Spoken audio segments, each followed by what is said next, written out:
Hello friends, today we are going to discuss a new topic that is calculus. Calculus में आज हम पढ़ने वाले हैं सेट्स। सबसे पहले जो टॉपिक है कैलकुलस चैप्टर के अंदर, उसमें भी आज हम पढ़ेंगे सेट्स के बारे में। और सेट्स इस तरीके से आज हम पढ़ेंगे कि आपको कहीं और से सेट्स पढ़ने की ज़रूरत नहीं पड़ेगी, ठीक है। तो जो भी student EMRS TGT PGT exam की तैयारी कर रहा है या जो स्टूडेंट जिसके सिलेबस में सेट्स टॉपिक पूछा जाता है, उन सभी स्टूडेंट के लिए आज की क्लास बहुत ही ज़्यादा हेल्पफुल होने वाली है। आज हम इसमें पूरा बेसिक कॉन्सेप्ट जानने की कोशिश करेंगे और इस बेसिक कॉन्सेप्ट को पढ़ने के बाद हम नेक्स्ट पार्ट में आपके लिए सेट्स से रिलेटेड क्वेश्चन जो प्रीवियस ईयर में पूछे जाते हैं और पूछे गए हैं कई बार, तो उस टाइप के क्वेश्चन को हम सोल्व करने की कोशिश करेंगे।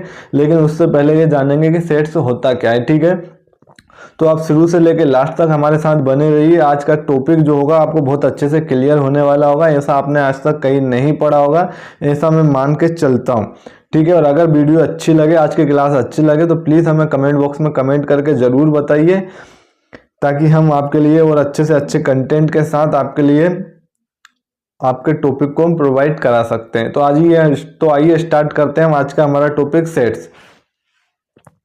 सेट्स की अगर हम डेफिनेशन की बात करें तो आप देख रहे होंगे, sets is a well defined collection of object, it is denoted by capital letter.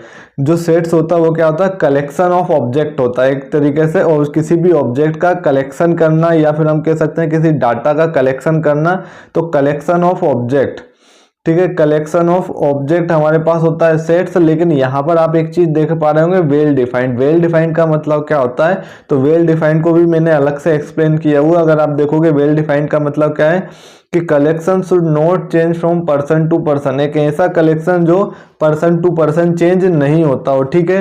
एक ऐसा कलेक्शन जो पर्सन टू पर्सन चेंज नहीं होता है।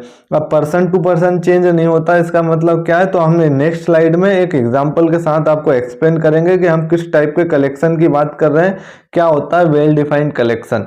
सपोज दैट आप अपनी क्लास के एक स्टूडेंट को खड़ा कीजिए और आप उस स्टूडेंट से क्वेश्चन करते हैं टॉप 3 एक्टर ऑफ बॉलीवुड। अगर आप किसी स्टूडेंट से पूछते हो कि हमें कोई टॉप 3 एक्टर के नाम बताइए बॉलीवुड के, सपोज दैट आपने किसी स्टूडेंट को, राम नाम का एक स्टूडेंट है जिसको आपने खड़ा किया और उससे ये क्वेश्चन आपने पूछा, तो राम क्या बोलता है कि sir top 3 Bollywood actor, Akshay Kumar, Abhishek Bachchan और सलमान खान। अभिषेक बच्चन, अक्षय कुमार और सलमान खान, ठीक है। यही क्वेश्चन अगर आप उसी क्लास में किसी दूसरे स्टूडेंट से पूछते हो कि टॉप 3 एक्टर ऑफ बॉलीवुड, तो अब दूसरा स्टूडेंट सपोज दैट हमारे पास श्याम है, श्याम बोलता है सर इसी क्वेश्चन के आंसर में शाहिद कपूर, आमिर खान और अजय देवगन। अब यहाँ पर आप क्या देख पा रहे हो कि यहाँ पर दो स्टूडेंट से हमने सेम क्वेश्चन पूछा कि किसी टॉप बॉलीवुड एक्टर के नाम हमें बताइए, 3 टॉप बॉलीवुड एक्टर के नाम। तो देखो राम ने जो नाम बताए हैं, ठीक है, वो 3 अक्षय कुमार, अभिषेक बच्चन एंड सलमान खान। इसी तरीके से जब आप श्याम से पूछोगे शाहिद कपूर, आमिर खान, अजय देवगन। इसी तरीके से अगर आप किसी तीसरे पर्सन से भी ये नाम पूछोगे, टॉप 3 एक्टर ऑफ बॉलीवुड, अगर ये क्वेश्चन अगर आप तीसरे पर्सन से भी पूछोगे तो हो सकता है वो कुछ ऐसे नाम बताए जो इनमें से कुछ मैच करते हो, या ये भी हो सकता है कि टोटली डिफरेंट हो, ठीक है। तो यहाँ पर हमने क्या देखा कि यहाँ पर पर्सन टू पर्सन जो क्वेश्चन का आंसर हमें मिल रहा है वो चेंज हो रहा है। यहाँ पर जो क्वेश्चन का आंसर क्या मिल रहा है हमें, 3 एक्टर के नाम हमने पूछे हैं, तो 3 एक्टर राम के अकॉर्डिंग तो टॉप बॉलीवुड एक्टर ये है। वहीं श्याम के अकॉर्डिंग अगर हम बात कर रहे हैं तो श्याम के अकॉर्डिंग ये है। राम की कंडीशन में टॉप 3 बॉलीवुड एक्टर अलग है, श्याम की नज़रों में अलग है। तो इसका मतलब क्या है कि यहाँ पर जो हमने आपसे क्वेश्चन पूछा है टॉप 3 बॉलीवुड एक्टर, ये नोट आ सेट, ये कोई सेट नहीं है। क्यों नहीं है, क्योंकि ये चेंज हो रहा है पर्सन टू पर्सन। ये एक पर्सन से दूसरे पर्सन से अगर सेम क्वेश्चन पूछोगे तो ये जो आंसर आपको मिलेगा वो क्या हो जाएगा, चेंज हो जाएगा। जरूर नहीं आपको सेम आंसर मिले। और अगर किसी चीज का आंसर का मतलब यहाँ पर हमने कलेक्शन लिया है, कलेक्शन किसका, तो टॉप 3 बॉलीवुड एक्टर का कलेक्शन है हमारे पास। ये क्या है, collection of top 3 Bollywood actor. ये भी क्या है, collection of top 3 Bollywood actor. और यहाँ कलेक्शन जो कलेक्शन है वो चेंज हो रहा है पर्सन टू पर्सन। तो इसको हम, जो हमने क्वेश्चन आपसे पूछा है टॉप 3 बॉलीवुड एक्टर, ठीक है, तो ये सेट होगा क्या, तो आप बोलोगे सर ये सेट नहीं होगा। क्यों नहीं होगा, क्योंकि ये पर्सन टू पर्सन चेंज हो रहा है। आपको क्लियर हुआ होगा, नहीं हुआ होगा तो हम एक एग्जांपल और समझते हैं, ठीक है, अब मैं आपसे सेकंड क्वेश्चन पूछता हूँ, top 3 Indian men's cricketer name. मैं आपसे पूछा हूँ इंडिया के 3 मेंस क्रिकेटर के नाम बताइए टॉप 3 में। तो वहीं अगर आप यही क्वेश्चन सिर्फ राम से पूछ रहे हो तो राम क्या बोलेगा sir, Rohit Sharma, Virat Kohli and MS Dhoni. Ram के अकॉर्डिंग टॉप 3 ये हो सकते हैं, जाहिर सी बात है। ठीक है, श्याम क्या कहता है, श्याम से जब आप यही क्वेश्चन पूछोगे तो श्याम कहता है सर हार्दिक पांड्या, सचिन तेंदुलकर एंड विराट कोहली। तो ये जो क्वेश्चन आपने पूछा है top 3 Indian men's cricketer name, तो राम के अकॉर्डिंग ये 3 अलग है, श्याम के अकॉर्डिंग ये तीनों अलग है। जब आप राम से पूछते तो उसका क्वेश्चन कुछ और होता है, श्याम से पूछते तो सेम क्वेश्चन का जो आंसर होता है वो सेम होता है। मतलब ये क्या है, तो ये भी तो कलेक्शन है, कलेक्शन ऑफ ऑब्जेक्ट। वो ऑब्जेक्ट में आपसे क्रिकेटर का नाम पूछ सकता है, बॉलीवुड का नाम पूछ सकता है, कोई 3, ठीक है, किसी भी तरीके से ऑब्जेक्ट वो आपसे पूछ सकता है किसी भी तरीके। तो जब तीनों ऑब्जेक्ट को हम क्या कर रहे हैं एक साथ बता रहे हैं तो हम इसका कलेक्शन ही तो कर रहे हैं, हम क्या कर रहे हैं कलेक्शन ही तो कर रहे हैं। Top 3 Indian men's cricketer name, top 3 Indian actor वे बॉलीवुड। ठीक है, तो राम के अकॉर्डिंग यहाँ पर कुछ और है, श्याम के अकॉर्डिंग यहाँ पर कुछ और है। इसका मतलब ये जो डेटा, ये जो कलेक्शन है वो पर्सन टू पर्सन चेंज हो रहा है। अगर पर्सन टू पर्सन चेंज हो रहा है इसका मतलब ये सेट नहीं होगा। तो अगर आप देखोगे तो टॉप 3 इंडियन मेंस क्रिकेटर नाम name is not a sets because it's change from person to person. Ram के केस में ये कलेक्शन कुछ और है, श्याम के केस में ये कलेक्शन कुछ और है, पर्सन टू पर्सन ये कलेक्शन चेंज हो रहा है। तो इसीलिए हम इसको क्या बोलते हैं, सेट्स नहीं बोलेंगे, इसीलिए हम इसको सेट्स नहीं बोलेंगे। आई होप आप लोगों को क्लियर हुआ होगा क्या सेट्स होता है। तो सेट्स ऐसा कलेक्शन ऑफ ऑब्जेक्ट होता है जो पर्सन टू पर्सन चेंज नहीं होता है। ठीक है, आप किसी से भी एक कॉमन क्वेश्चन पूछिए, अगर आप किसी क्लास में 10 स्टूडेंट से एक क्वेश्चन करते हैं और 10 ही स्टूडेंट का अगर आंसर डिफरेंट होता है तो इसका मतलब वो सेट्स नहीं है, इसका मतलब आप सेट्स के बारे में बात नहीं कर रहे हो। ठीक है, सेट्स क्या होता है, जो पर्सन टू पर्सन चेंज नहीं होता है। अब आप बोलोगे sir person to person change नहीं होता, मतलब हमें एक उदाहरण दीजिए। तो मैं आपको एक उदाहरण देके एक्सप्लेन करता हूँ कि क्या हम बोलना चाह रहे हैं। अब मैं अगर आपसे एक क्वेश्चन पूछता हूँ, for example odd natural number smaller than 10। मैंने एक स्टूडेंट से पूछा, सपोज दैट वो स्टूडेंट मैं राम को ही ले लेता हूँ बेचारे को। तो राम से अगर मैंने क्वेश्चन करा, मैंने क्या क्वेश्चन पूछा कि odd natural number smaller than 10, तो वो एक कलेक्शन बनाएगा यहाँ पर नंबर का, और उसने कलेक्ट करके बोला कि सर 1 3 5 7 9 ये 5 ऐसे नंबर हैं जो स्मॉलर देन 10 है और सभी के सभी क्या है, ओड नंबर है। यही क्वेश्चन मैं किसी क्लास के दूसरे स्टूडेंट से पूछता हूँ, श्याम से पूछता हूँ कि odd natural number smaller than 10। तो श्याम इस बार खड़ा होता है, इस बार श्याम भी बोलता है 1 3 5 7 9। सर 10 से छोटे ओड नेचुरल नंबर तो हमारे पास 1 3 5 7 9 ही होते हैं। अगर मैं किसी तीसरे स्टूडेंट से भी पूछूंगा तो तीसरे स्टूडेंट का जवाब भी क्या आना है, तो आपको पता होगा 1 3 5 7 9 ही आना। ये पांचों डिजिट के बारे में वो बताएगा, ये पांचों नंबर के बारे में ही वो आपसे बोलेगा। इसका मतलब क्या है कि यहाँ पर मैंने जो आपसे क्वेश्चन पूछा है odd natural number smaller than 10, हमें कलेक्शन करना है ओड नेचुरल नंबर का जो 10 से छोटे हो। तो इस कलेक्शन में हमारे पास क्या डेटा निकल के आया, तो हमें जो 5 नंबर मिले हैं वो क्या है 1 3 5 7 9। श्याम से जब हमने पूछा तो उसने भी हमें यही सेम आंसर दिया 1 3 5 7 9। इसका मतलब ये जो आंसर है वो पर्सन टू पर्सन वेरी नहीं कर रहा है, पर्सन टू पर्सन चेंज नहीं हो रहा। इसका मतलब odd natural number smaller than 10। तो ये हमारे पास इसका जो कलेक्शन हो जाएगा ओड नेचुरल नंबर का, 10 से छोटे सभी ओड नेचुरल नंबर का जो कलेक्शन हो जाएगा उसी को हम क्या बोल देंगे, सेट। क्या बोल देंगे, सेट। क्यों, क्योंकि यहाँ पर जो पर्सन टू पर्सन इसका आंसर हुआ, जो आंसर दिया गया है या फिर इसका जो कलेक्शन हुआ है 1 3 5 7 9, शाम से पूछोगे ये मिलेगा आंसर, श्याम से पूछोगे यही मिलेगा, मोहन से पूछोगे यही मिलेगा। किसी से भी अगर आप ये क्वेश्चन उठा के पूछते हो तो ये पर्सन टू पर्सन वेरी नहीं करता है, और जो collection person to person vary नहीं करता है उसी कलेक्शन को हम क्या बोल देते हैं, सेट्स। तो कलेक्शन ऑफ ऑब्जेक्ट क्या होता है, सेट्स होता है, और ऐसा कलेक्शन जो पर्सन टू पर्सन वेरी नहीं करता हो। ठीक है, यहाँ पर अगर हमने देखा तो odd natural number smaller than 10 is set because it's not change from person to person. Ram ने भी हमें यही कलेक्शन दिया है, श्याम ने भी हमें यही कलेक्शन दिया है, इसलिए हम कह सकते हैं कि ये पर्सन टू पर्सन चेंज नहीं हो रहा है। तो इसीलिए इसको हमने क्या बोल दिया, सेट। तो ये हमारे पास जो क्वेश्चन है और नेचुरल नंबर स्मॉलर देन 10, तो इसको हम क्या बोल देंगे, सेट बोल देंगे। ठीक है, और एक समझते हैं एक और एग्जांपल से। नेक्स्ट क्वेश्चन है हमारे पास, collection of vowels in English alphabet. मैं अगर किसी स्टूडेंट से पूछता हूँ क्लास में खड़े होकर कि इंग्लिश अल्फाबेट्स में जो वोवेल्स है उसका कलेक्शन क्या होगा, कौन कौन से वोवेल्स होते हैं इंग्लिश अल्फाबेट में, तो वही क्वेश्चन मैं अगर राम से पूछता हूँ तो राम क्या बोलेगा, sir A E I O U। English alphabets में जो कलेक्शन ऑफ वोवेल्स होंगे वो क्या हो जाएंगे, A E I O U। तो इन 5 अल्फाबेट को उन्होंने कलेक्ट करके हमें बताया। ठीक है, दूसरा श्याम से अगर आप क्वेश्चन पूछोगे तो श्याम भी क्या बोल रहा है, A E I O U। Shyam से भी सेम जब क्वेश्चन पूछा गया तो श्याम ने भी क्या आंसर दिया है कि collection of vowels in English alphabet is A E I O U। अब ये जो कलेक्शन है वो राम के केस में भी यही है, हमारे पास यही डेटा मिला है हमें, श्याम के केस में भी उन्होंने हमें यही डेटा दिया। इसका मतलब राम से पूछो, श्याम से पूछो, किसी बंदे से भी अगर आप पूछोगे तो आपको जो वोवेल्स का कलेक्शन मिलेगा इंग्लिश अल्फाबेट में आपको यही मिलेगा, A E I O U।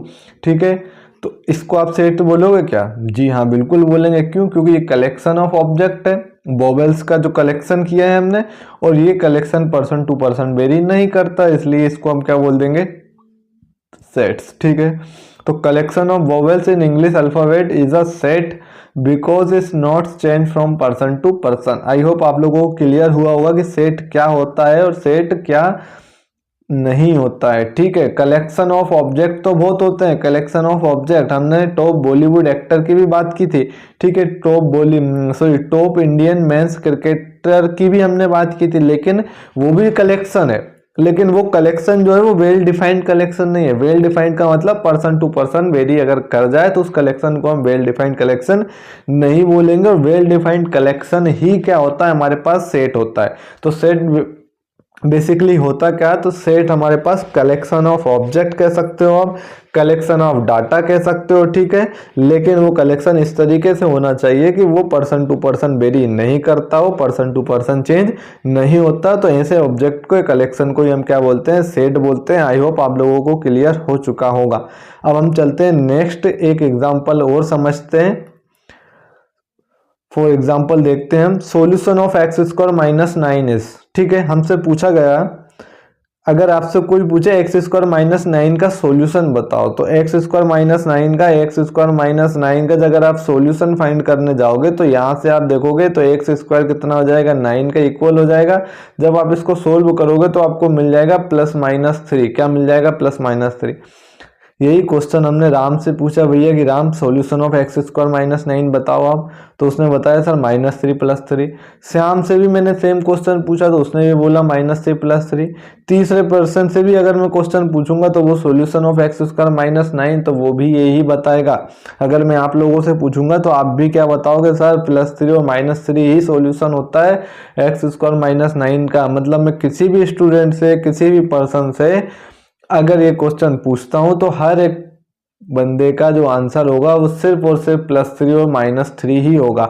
तो ऐसा जो कलेक्शन हमें मिल रहा है, सॉल्यूशन यहाँ पर क्या है हमारे पास, +3 और -3, और ये क्या है, कलेक्शन ऑफ सॉल्यूशन है, कलेक्शन ऑफ सॉल्यूशन। इस इक्वेशन का हमें क्या दिया है, सॉल्यूशन दिया है, और उस सॉल्यूशन को हमने कलेक्ट करके लिख लिया, तो हमारे पास +3 और -3, तो ये क्या आ जाएगा, कलेक्शन ऑफ सॉल्यूशन। और कलेक्शन ऑफ सॉल्यूशन जो पर्सन टू पर्सन चेंज नहीं करता हो वो क्या होता है, हमारे पास सेट होता है। तो x² - 9 का अगर आपसे सॉल्यूशन पूछा जाए तो ये भी एक सेट होगा। क्यों होगा, क्योंकि हर एक स्टूडेंट इसका आंसर सिर्फ -3 + 3 ही करने वाला है।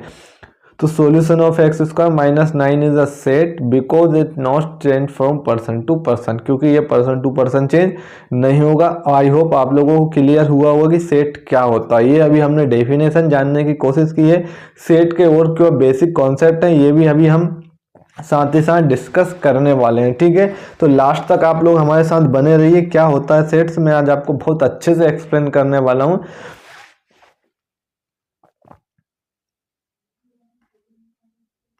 अब हम नेक्स्ट चलते हैं, हाउ टू रिप्रेजेंट सेट।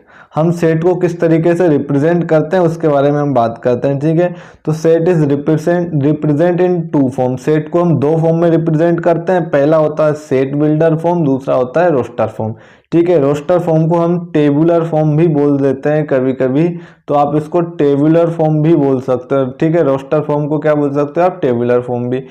अब for example right vowels in English alphabet, ठीक है। अगर आपसे कोई क्वेश्चन पूछे right vowel in English alphabet, तो इसी क्वेश्चन को हम क्या करेंगे, दोनों तरीके से लिखेंगे।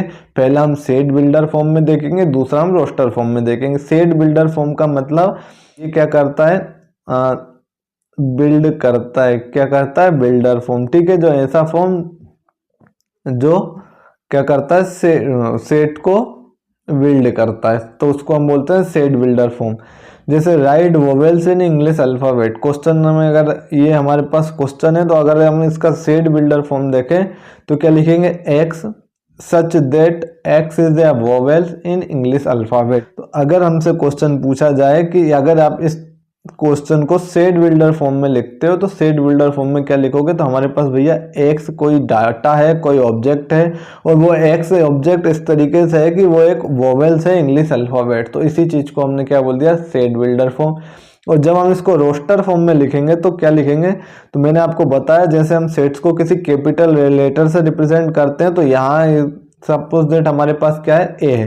तो अगर आप इसके रोस्टर फॉर्म में जाओगे तो एक्स क्या है हमारे पास, एक वोवेल्स है इंग्लिश अल्फ़ाबेट, तो आप क्या लिख दोगे, ए इज इक्वल टू AEIOU, और ये किसने, करली ब्रेसेस के अंदर आप क्या करते हो, इसको क्लोज करते हो, और ये AEIOU आप इसको क्या करते हो, कोमास से सेपरेट करते हो। ये चीज याद रखना। तो रोस्टर फॉर्म में हमेशा क्या करते हैं, तो इस तरीके से हम उसको रिप्रेजेंट करते हैं किसी भी कैपिटल लेटर से, ABC आप जो लेना चाहो ले सकते हो, और AEIOU, और इसको हम क्या कर देते हैं, क्लोज कर देते हैं करली ब्रेसेस के अंदर, और जो भी हमारे पास ऑब्जेक्ट्स होते हैं उनको हम क्या करते हैं, सेपरेट करके लिख देते हैं। तो इस तरीके से हम रोस्टर फॉर्म को रिप्रेजेंट करते हैं। तो ये जो क्वेश्चन हमने देखा right vowels in English alphabet, तो इसको अगर आप सेट बिल्डर फॉर्म में लिखोगे तो क्या लिखोगे, तो आप लिख दोगे सर हमारे पास कोई एक ऑब्जेक्ट है एक्स, और एक्स जो ऑब्जेक्ट है वो किस तरीके से, तो एक्स इज एन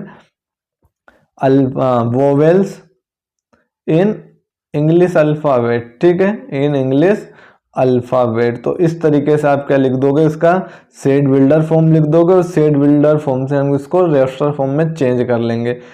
यहाँ पर अगर आप देख रहे हो तो AEOUI, ठीक है, इनको हम क्या बोलते हैं, तो हम इसको बोलते हैं एलिमेंट ऑफ सेट्स, या फिर हम इसको बोलते हैं ऑब्जेक्ट्स ऑफ सेट्स, या फिर हम इसी चीज को हम क्या बोल देते हैं, मेंबर ऑफ सेट्स। तो आपको अलग अलग बुक में ये सब देखने को मिल जाएगा। जनरली हम इसको एलिमेंट ज़्यादा यूज करता है, तो पर्टिकुलर मैं तो आपको element of sets he use करूंगा, ठीक है। तो आई होप आप लोगों को क्लियर हुआ होगा कि सेट बिल्डर फॉर्म क्या होता है, रोस्टर फॉर्म क्या होता है। हम और समझते हैं इसको डिटेल में।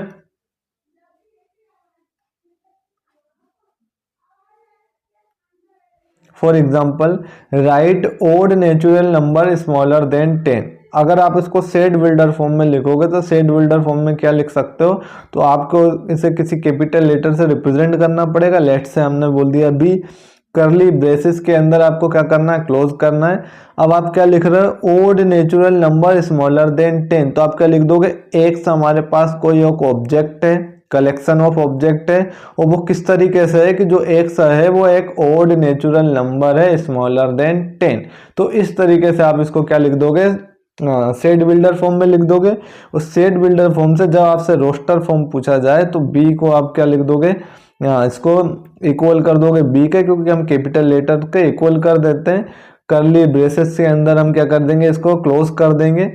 अब हमें क्या बोल रखा है, x is odd natural number smaller than 10, तो एक्स हमारे पास एक ऐसा ऑब्जेक्ट है जो ओड नेचुरल नंबर है 10 से छोटा। तो 10 से छोटा ओड नेचुरल नंबर क्या हो जाएगा, 1 3 5 7 9, तो ये हो जाएगा इसका रोस्टर फॉर्म, ठीक है। आई होप आप लोगों को क्लियर हुआ होगा। अब नेक्स्ट हम देखते हैं कुछ इंपॉर्टेंट नोट्स। क्या, इन टेबुलर फॉर्म, मैंने आपको बोला था रोस्टर फॉर्म को हम टेबुलर फॉर्म भी बोलते हैं। तो या तो टेबुलर फॉर्म में जो एलिमेंट होते हैं वो रिपीट नहीं होते, एलिमेंट कभी भी रिपीट नहीं होते। एग्जांपल के लिए देखिए मैं आपको क्या बोलना चाह रहा हूँ, जैसे अभी हमने देखा set builder form, set builder form क्या देखा, C is equal to x, x is a letter of word school. अब ये हमारे पास सेट बिल्डर फॉर्म है। अब सेट बिल्डर फॉर्म से अगर हमें रोस्टर फॉर्म बनाना है तो रोस्टर फॉर्म में क्या आ जाएगा, तो भैया सी हमारे पास एक ऐसा सेट से है जिसमें जो ऑब्जेक्ट है, ये एक्स किसको रिप्रेजेंट करता है, ऑब्जेक्ट को, और जो ऑब्जेक्ट है वो इस, ये जो साइन आप देख रहे हो वो होता है सच दैट मतलब इस प्रकार है कि x is a letter of word school, और एक्स जो है वो स्कूल का जो वर्ड है उसमें जो लेटर यूज होते हैं वो है। तो आप क्या लिखोगे, SCHOL। यहाँ पर अगर आप देखोगे स्कूल में, तो आप देखोगे स्कूल में जो ओ होता है वो हमारे पास 2 टाइम होता है या 2 बार आता है, लेकिन आप ओ क्या करोगे, सिंगल टाइम ही यूज करोगे, ठीक है। तो यहाँ पर जो वर्ड होते हैं वो रिपीट नहीं होते हैं। अब हमसे सेट बिल्डर फॉर्म में क्या बोला था कि भैया एक्स जो है वो इस तरीके से है कि स्कूल वर्ड में जो भी लेटर यूज होते हैं वो हमारे पास है। तो अगर आप इसको लिखना चाहोगे तो SCHOL। अब इसको अगर आप डबल OL लिख देते हो तो ये गलत हो जाएगा, क्योंकि हमें ऐसे लेटर का कलेक्शन लेना है जो उस स्कूल में जो स्कूल वर्ड है उसमें यूज होते हो।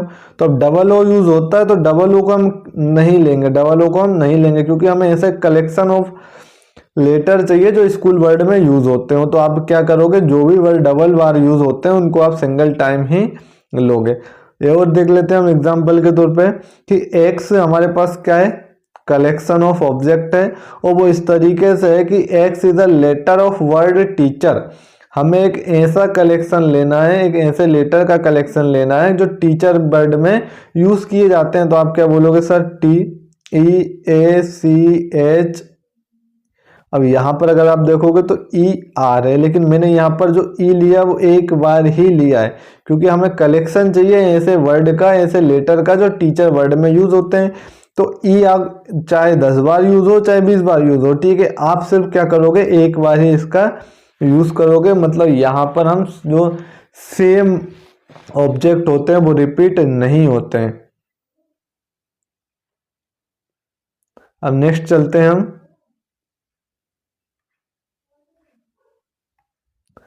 Concept of belongs to. Next हम क्या देखते हैं, कॉन्सेप्ट ऑफ बिलोंग्स टू का कॉन्सेप्ट क्या होता है।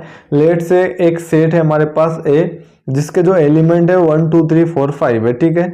अब यहाँ पर हम देखो बिलोंग्स टू क्या होता है, 1 बिलोंग्स टू है, और बिलोंग्स टू का जो साइन होता है वो इस तरीके से हम लिखते हैं, बिलोंग्स टू है, ठीक है। अब मुझे बताओ, जो हमारे पास एक सेट है ए के अंदर कितने एलिमेंट है, तो आप देखोगे 1 2 3 4 5, टोटल 5 एलिमेंट है।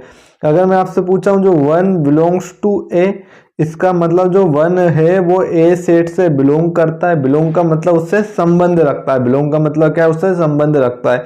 तो आप देखोगे जो ए सेट के अंदर 5 एलिमेंट है उनमें से 1 भी एक उसका एलिमेंट है। इसका मतलब जो 1 है वो ए सेट से बिलोंग कर रहा है। तो इसको आप किस तरीके से रीड करोगे, तो 1 बिलोंग्स टू ए, ठीक है। इसको हम किस तरीके से रीड करते हैं, 1 बिलोंग्स टू ए, और इसको जब हम लिखते हैं मैथमेटिकली तो हम लिखते हैं 1, और ये जो साइन है बिलोंग्स टू का है, और ये किससे बिलोंग कर रहा है, ए से, तो इसको आप लिख दोगे 1 बिलोंग्स टू ए।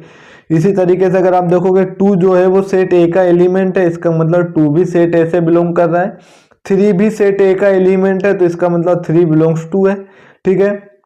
4 भी सेट ए का एलिमेंट है, इसका मतलब 4 बिलोंग्स टू ए भी आप बोल सकते हो। 5 भी है जो वो इस सेट का एलिमेंट है, ठीक है। तो अब इसको भी क्या लिख सकते हो, 5 बिलोंग्स टू है। लेकिन ये जो सेट आपको दिया है उसमें आपके पास जो ऑब्जेक्ट थे, ठीक है, वो क्या थे, 1 2 3 4 5। अगर मैं इस तरीके से बोल दूं कि 6 बिलोंग्स टू ए, तो मुझे बताओ 6 क्या ए सेट से बिलोंग कर रहा है। तो आप देखोगे जो ए सेट है उसके अंदर 5 एलिमेंट है जो 1 से लेके 5 तक है। 6 जो कि इस सेट का एलिमेंट नहीं है, तो से, ठीक है, तो 6 क्या इससे बिलोंग करेगा, तो 6 इससे बिलोंग नहीं करता है। तो इसको आप क्या बोलोगे, 6 डज नॉट बिलोंग्स टू ए। और यहाँ पर आप इसको इस तरीके से लिखोगे, ये बिलोंग्स टू का साइन होता है। जब आप इसको इस तरीके से काट दोगे तो इसका मतलब डज नॉट बिलोंग्स टू ए, ठीक है। तो 6 डज नॉट बिलोंग्स टू ए, तो आप इसको इस तरीके से काट देना, ठीक है, इसको भी आप काट देना। 7 डज नॉट बिलोंग्स टू ए, क्यों, क्योंकि यहाँ पर अगर आप 7 देखोगे तो वो सेट ए का एलिमेंट नहीं है। अगर सेट ए का एलिमेंट नहीं है तो आप क्या लिख दोगे, 7 डज नॉट बिलोंग्स टू ए, ठीक है। तो आपको बिलोंग्स टू का जो कॉन्सेप्ट है वो किस तरीके से हम यूज करते हैं वो आपको समझ आया होगा।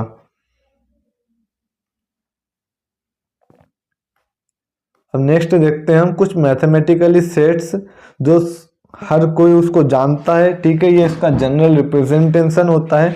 जैसे sets of natural number, set of natural number, तो नेचुरल नंबर क्या होते हैं, तो वह नंबर जो 1 से स्टार्ट होकर कहाँ तक जाते हैं, इनफाइनाइट तक जाते हैं। तो नेचुरल नंबर के सेट को हम रिप्रेजेंट करते हैं कैपिटल एन से, ठीक है। ये क्या हो जाएगा, तो 1 2 3 4 5 एंड सो ऑन। और एक चीज याद रखना, यहाँ पर जो डॉट होते हैं वो सिर्फ हम 3 टाइम यूज करते हैं। इसका मतलब अगर डेट डैश लिखा है तो आप इस तरीके से डेट डेट डैश नहीं लिखोगे, ठीक है। इसका जो जनरल फॉर्म होता है वो आप क्या करते हो, 3 बार ही डॉट को शो करते हो। इसका मतलब ये चीज सीरीज आगे बढ़ती जा रही है। Set of whole number, whole number क्या होता है, तो आपको पता होगा जो नंबर 0 से स्टार्ट होकर 0 1 2 3 कहाँ तक जाते हो, इनफाइनाइट तक जाते हो, तो ऐसे नंबर को हम क्या बोलते हैं, होल नंबर। और होल नंबर का जो सेट होता है उसको हम किससे रिप्रेजेंट करते हैं, कैपिटल डब्ल्यू से। सेट ऑफ इंटीजर क्या होता है, तो सेट ऑफ इंटीजर इसको हम डिनोट करते हैं जेड से। और इंटीजर क्या होते हैं, तो जैसे 1 2 3 4 डैश डैश डैश इनफाइनाइट तक, इसी तरीके से 0 -1 -2 -3 ये सभी क्या कहलाते हैं, इंटीजर कहलाते हैं। इंटीजर को हम हिंदी में बोलते हैं पूर्णांक। इसका मतलब इंटीजर में आपको ऐसे सभी नंबर लेने हैं जो या तो पॉइंट में ना हो, कंप्लीट हो, ठीक है, पूरी तरीके से क्या हो, कंप्लीट हो। जैसे अगर मैं लिख रहा हूँ 2.3 तो ये इंटीजर नहीं है, ठीक है। लेकिन अगर मैं 2 लिख रहा हूँ तो ये एक इंटीजर है। 3 अगर हम लिख रहे हैं तो ये भी एक इंटीजर है, ठीक है। तो इंटीजर, सेट्स ऑफ इंटीजर क्या होता है, तो अगर इंटीजर से का आपको कलेक्शन चाहिए तो इसे को हम किससे रिप्रेजेंट करते हैं, जेड से। यहाँ आप देख सकते हो -3 -2 -1, ये -3 के भी आगे आप डेश डेश डेश करके माइनस इनफाइनाइट तक जा सकते हो। और इसी तरीके से यहाँ पर आप प्लस इनफाइनाइट तक जा सकते हो। क्यू जो होता है वो सेट ऑफ रैशनल नंबर होता है। रैशनल नंबर कैसे नंबर होते हैं, जिन नंबर को हम पी वाई क्यू के फॉर्म में लिख सकते हैं, where q is not equals to 0 होता है, ठीक है। तो ऐसे नंबर जो पी वाई क्यू के फॉर्म में लिखे जाते हैं उनको हम बोलते हैं रेशनल नंबर। और रेशनल नंबर के सेट को हम रोस्टर फॉर्म में नहीं लिख सकते हैं। क्यों, क्योंकि अगर आप रेशनल नंबर लिख रहे हैं जैसे 1/2 और 1/3, अगर आप इसके बीच में भी देखोगे तो इसके बीच में भी इनफाइनाइट नंबर होते हैं। लगभग कितने सारे नंबर होते हैं 1/2 और 1/3 के बीच में। तो आप इस तरीके से जैसे 1 है 2 है 3 है, तो नेचुरल नंबर तो 1 के बाद 2 आता है, 2 के बाद 3 आता है, 3 के बाद 4 आता है। तो इसको तो आप शो कर सकते हो, लेकिन 1/2 1/3 के बीच में अगर आप नंबर देखोगे तो हमें कई सारे नंबर मिल जाएंगे रेशनल नंबर। तो इसको आप क्या कर सकते हो, रोस्टर फॉर्म में रिप्रेजेंट नहीं कर सकते हो, लेकिन इसको आप डिनोट किससे करते हो, कैपिटल क्यू से। इसी तरीके से आप देखोगे set of irrational number. Irrational number वो नंबर होते हैं जैसे मान के चलो सपोज दैट √2 एक इरेशनल नंबर है, √3 एक इरेशनल नंबर है, √5 क्या एक इरेशनल नंबर है। तो इरेशनल नंबर भी हमारे पास जो होते हैं उनको हम रोस्टर फॉर्म में रिप्रेजेंट नहीं करते हैं, और इसके सेट को हम किससे रिप्रेजेंट करते हैं, कैपिटल टी से। इसी तरीके से set of real number. Real number क्या होते हैं, तो वे सभी नंबर जिनको हम नंबर लाइन पर रिप्रेजेंट कर सकते हैं वो क्या कहलाते हैं, रियल नंबर। और रियल नंबर को भी आप can not represent in roster form, और इसको जो आप रिप्रेजेंट करोगे कैपिटल लेटर आर से रिप्रेजेंट करोगे। तो ये कुछ नॉन मैथमेटिकली सेट्स होते हैं, ये जनरल फॉर्म में होते हैं, ये इसी तरीके से आपको देखने को मिल जाएंगे। अगर कैपिटल एन लिख दिया इसका मतलब ये सेट्स ऑफ नेचुरल नंबर है, कैपिटल क्यू लिख दिया इसका मतलब ये सेट्स ऑफ रैशनल नंबर है, ठीक है। टी का लिख दिया तो ये हो जाएगा इरेशनल नंबर, ठीक है। डब्ल्यू का मतलब सेट्स ऑफ होल नंबर।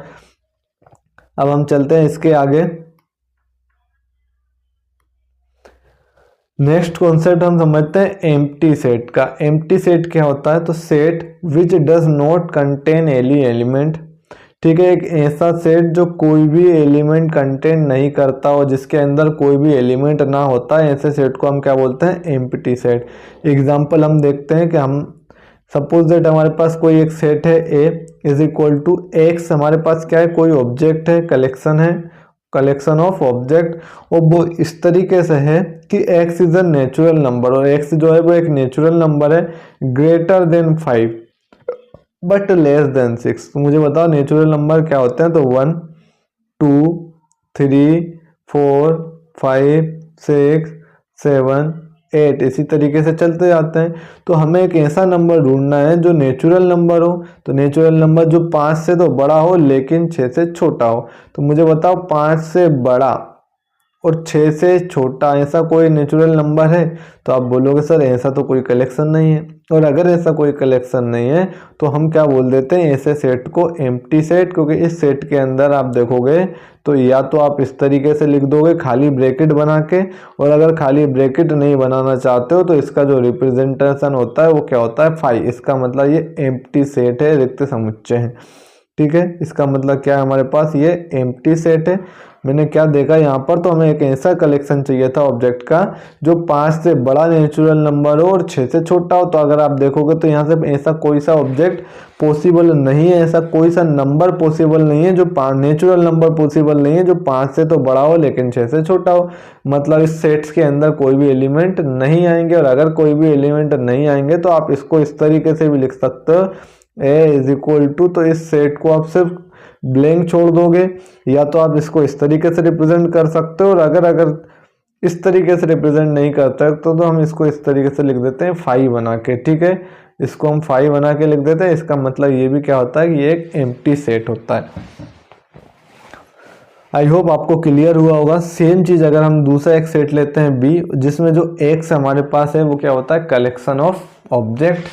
ठीक है, कलेक्शन ऑफ नंबर हो सकता है, ऑब्जेक्ट का मतलब वो नंबर हो सकता है, वो डेटा हो सकता है, वो कलेक्शन ऑफ कलर हो सकता है, कलेक्शन ऑफ बॉलीवुड एक्टर हो सकता है, कलेक्शन ऑफ क्वेश्चन हो सकता है, कलेक्शन ऑफ मार्क्स हो सकता है, कुछ भी हो सकता है, कलेक्शन ऑफ स्टूडेंट हो सकता है। ठीक है, कुछ भी कलेक्शन होता है तो उसको हम जनरली बोलते हैं कलेक्शन ऑफ ऑब्जेक्ट। तो यहाँ पर जो एक्स है वो हमारे पास क्या है, कलेक्शन ऑफ ऑब्जेक्ट है। और वो किस तरीके से ऑब्जेक्ट है कि जो एक्स स्क्वायर है वो 4 के इक्वल हो एंड एक्स इज ऑड हो। मुझे ये बताओ x square is equal to 4, तो आप देखोगे x square is equal to 4 कब होता है, जब एक्स की वैल्यू या तो हमारे पास -2 रही हो या +2 रही हो।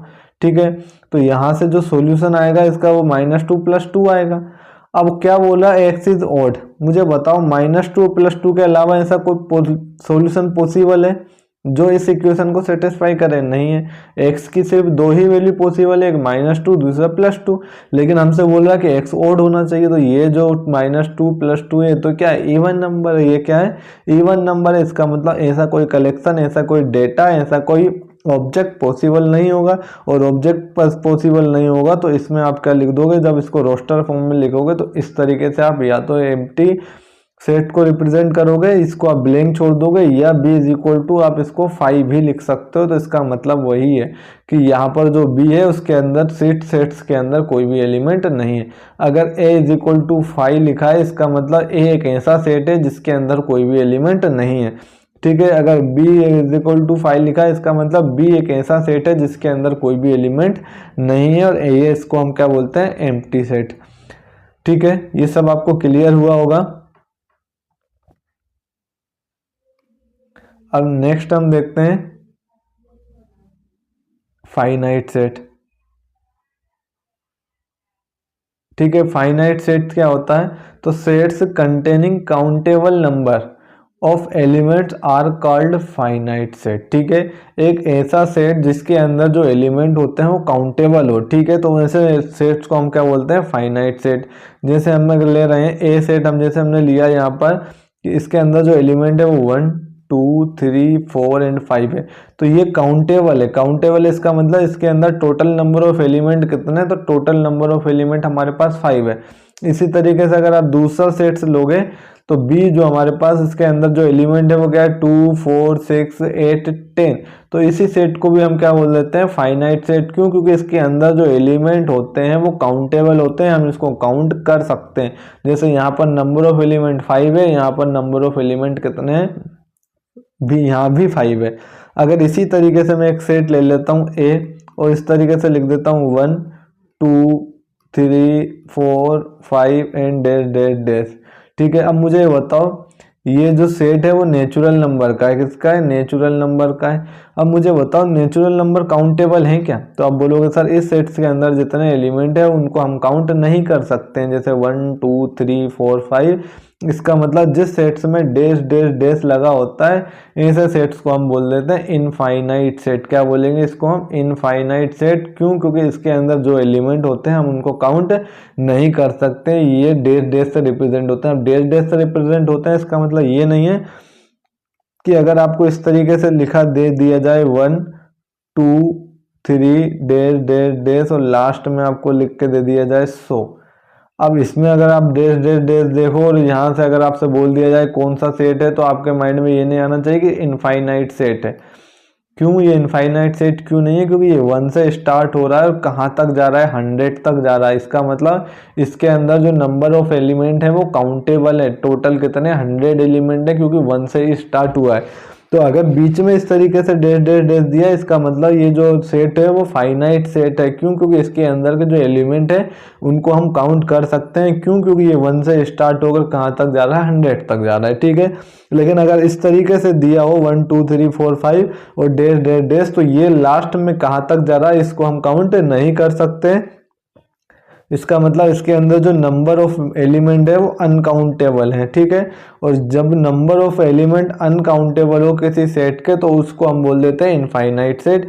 मैं आपको एक्सप्लेन कर रहा हूँ आगे, मैंने इसकी डेफिनेशन भी आपको बताई है।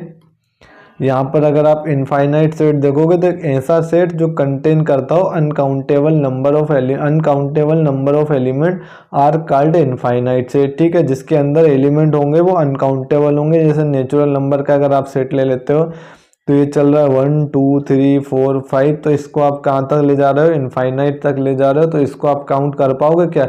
इसके अंदर कितने एलिमेंट है? तो आप नहीं काउंट कर पाओगे। इसका मतलब ये अनकाउंटेबल है, और अनकाउंटेबल है तो इसको हम बोल देते हैं इनफाइनाइट से, जिसमें जो नंबर ऑफ एलिमेंट होंगे वो इनफाइनाइट होंगे। इसी तरीके से ये अगर लिख दिया जाए, जिस सेकंड सेट्स देखोगे आप तो 2 4 6 8 10, और इसी तरीके से इसी सीरीज को फॉलो करते आगे बढ़ रहे। तो अब मुझे बता, इसमें जो नंबर ऑफ एलिमेंट है इसको आप काउंट कर पाओगे? नहीं। तो इसका मतलब ये भी अनकाउंटेबल है, और अनकाउंटेबल नंबर ऑफ एलिमेंट अगर हैं तो उसको हम बोल देते हैं इनफाइनाइट सेट। क्या बोल देते हैं? इनफाइनाइट सेट हम इसको बोल देते हैं। क्यों? क्योंकि ये अनकाउंटेबल होता है, और अनकाउंटेबल में होता है इसका मतलब इसके अंदर कितने नंबर ऑफ एलिमेंट है वो हमें नहीं पता होता, तो हम इसको बोल देते हैं कि इनफाइनाइट है, अनंत है। इसी तरीके से हम आगे चलते हैं नेक्स्ट कॉन्सेप्ट पे, और आज का जो हमारा कॉन्सेप्ट है वो जो लास्ट कॉन्सेप्ट है इक्वल सेट्स। ठीक है, इक्वल सेट क्या होते हैं? तो when two sets of element are exactly same they are said to be equal set. अगर तुम्हारे पास दो ऐसे सेट हैं जिसके अंदर जो एलिमेंट है वो एग्जैक्टली सेम है, ठीक है, जिनके अंदर जो एलिमेंट है वो एग्जैक्टली सेम है, तो उसको हम क्या बोल देते हैं? Equal set. ठीक है, but order does not matter. याद रखना, ऑर्डर कोई मैटर नहीं करता है सेट में। अगर आप एग्जांपल देखते हो तो सपोज दैट हमारे पास कोई एक ए सेट है जिसके अंदर एलिमेंट कितने हैं? 1 2 3 4 5। ठीक है, 1 से लेके 5 तक हमारे पास एलिमेंट है। अगर मैं दूसरा कोई सेट लेता हूं जिसमें 2 3 1 4 5, यहाँ अगर आप देखोगे तो एलिमेंट 1 2 3 4 5 थे। बी सेट में भी एलिमेंट वही है हमारे पास 2 3 1 4 5, लेकिन इसका ऑर्डर चेंज हो गया। इसी तरीके से अगर आप सी सेट में भी देखोगे तो यहाँ पर भी एलिमेंट हमारे पास सेम है, जो ए में थे जो बी में थे वही सी में भी है हमारे पास 1 2 3 4 5। तो यहाँ पर जो नंबर ऑफ एलिमेंट है, नंबर ऑफ एलिमेंट, ठीक है, पहली चीज तो नंबर ऑफ एलिमेंट, और दूसरी चीज अगर आप क्या देखोगे कि यहाँ पर नंबर ऑफ एलिमेंट भी इक्वल होनी चाहिए, नंबर ऑफ एलिमेंट भी इक्वल होने चाहिए, और दूसरी चीज ये क्या होनी चाहिए? सेम भी होने चाहिए।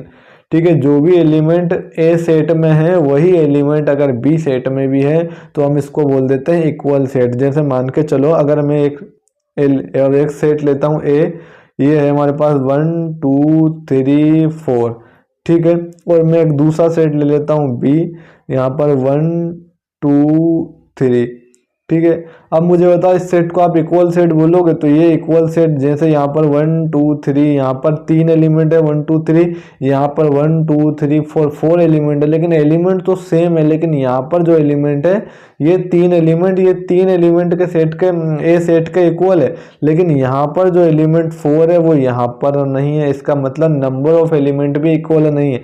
अगर नंबर ऑफ एलिमेंट भी इक्वल नहीं है और जो बाकी के जो नंबर ऑफ एलिमेंट है अगर वो सेम है, ठीक है, तो भी हम इसको बोलेंगे कि ये ए सेट बी सेट के इक्वल नहीं है।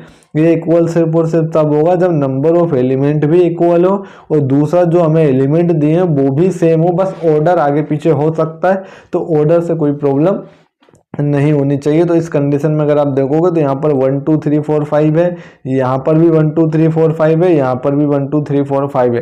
ठीक है, जो भी एलिमेंट है हमारे पास ए बी सी तीनों सेट के, वो तीनों एग्जैक्टली सेम है, बस ऑर्डर आगे पीछे है, तो ऑर्डर कोई मैटर नहीं करता है सेट के केस में। तो हम कह सकते हैं कि जो ए सेट है बी सेट है और तीनों सेट क्या है, ए बी और सी तीनों सेट क्या है, इक्वल है।